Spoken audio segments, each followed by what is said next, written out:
Celestia, one of the most mysterious places in Genshin Impact. From what we know about the place, it is the place of worship that the inhabitants of Teyvat look up to. Alongside Celestia are the 7 Archons who govern their own parts of Teyvat and make sure order is established. What if I were to tell you, though, there are beings that surpass even the Archons when it comes to governance and attaining order, and everything about Celestia is a fat lie? The sky, the palace of Celestia, everything we know in Genshin is a lie, as Scaramouche said way back during the Unreconciled Stars event. Today, I'm going to show you the giant facade Celestia is trying to cover up, and everything in regards to ascending is also a load of BS. Mihoyo, you have done a great job with your lore, but today, your favorite book solved your mystery.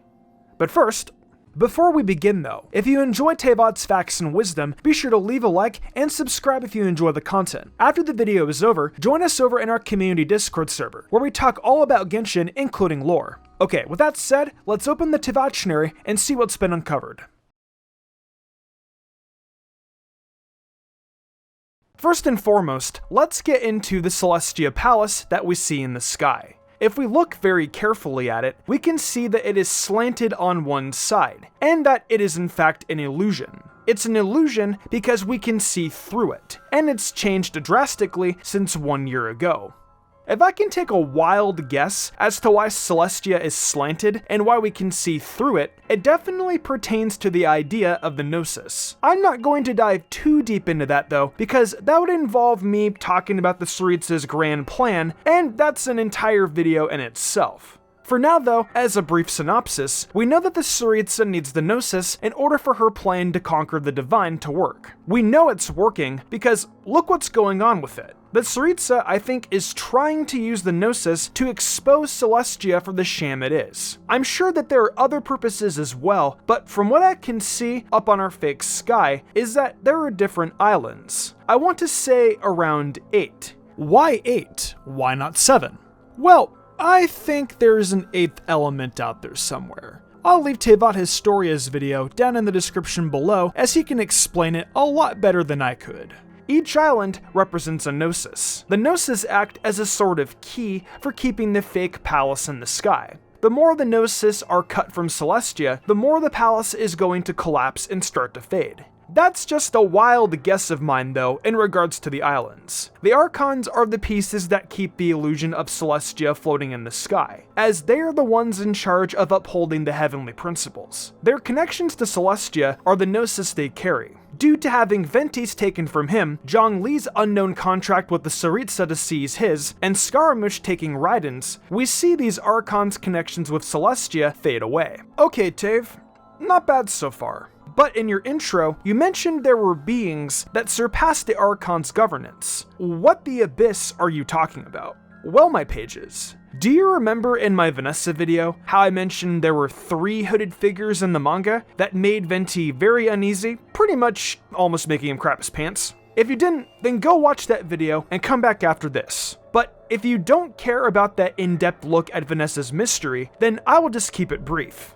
I compared those 3 hooded figures to the Genie Cucullati. To keep it short, the Genie Cucullati were 3 hooded goddesses, or beings that were worshipped in ancient Celtic society, most notably as Corinium cult. They are depicted as mothers, and in some cases are even symbols of fertility, as stone figures depict them carrying eggs. A Cucullati is a hood fastened to a cloak. This is what makes them so mysterious. They have been named in the epigraphy in Corinthia as Genio Cullado, to the hooded genius. In some other parts of Austrian culture, they also are a symbol of death and fear, something which felt like it was being instilled when Venti was having some sort of flashback of them. Their origins and symbolism differ from area to area, and these notions remain a mystery to archaeologists even today. In the game, however, I believe these 3 hooded figures to be a mixture of the 2 possible meanings. I believe they play a role in ensuring a land capable of sustaining human life, but I also believe that they play a role in making sure the Archons respect the contracts they have made with Celestia. It is probably thanks to these hooded figures that the Archons are unable to talk about Celestia, let alone disclosing information about what their contract is or how Celestia actually works. It is also very important to note that they are not in the highest ranking in power, but they do seem to hold an authority greater than that of the Archons. That was pretty much from the Vanessa video, and I will get into that higher power that exceeds not only the Archons, but the three hooded figures as well in just a bit.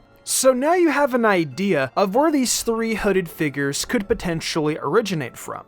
And with that said, I bring you to this image from the Mystic Omnio Chamber, and the manga panel where Venti gets freaked out about the topic of Celestia. Do you notice anything dark and eerie about both of these images? Kind of looks abyssal, doesn't it? The black figures and devil horns that are placed on these little individuals clearly show some kind of evil presence behind them. I think you know what I'm getting at.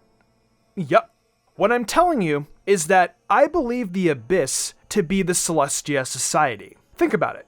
Everything about Celestia is a lie. And if we take a look at the symbolism from the Geni Cuculati, being three beings that are supposed to deliver fertility and providing other beneficial gifts to their people, we see the opposite in Genshin. And we see the more Austrian aspect of them where they symbolize death and fear. The same expression on Venti's face. The devil horns are a way of showing deception to what Celestia's real motives are, and thus devil horns are a symbol of evil presence. Now, we know in Genshin, and in a significant amount of cultures in the world, the number 3 holds a lot of significance. In Genshin, we have the 3 moon goddesses, and the symbol we see all the time across Tevat being the triquetra. The number 3 symbolizes a single divinity, and in this case, I can say the same thing about the Geni Cuculati. What I didn't tell you in the Vanessa video is that in some of these ancient stone tablets, they show the 3 hooded individuals alongside what looks to be a mother goddess sitting on the right of them.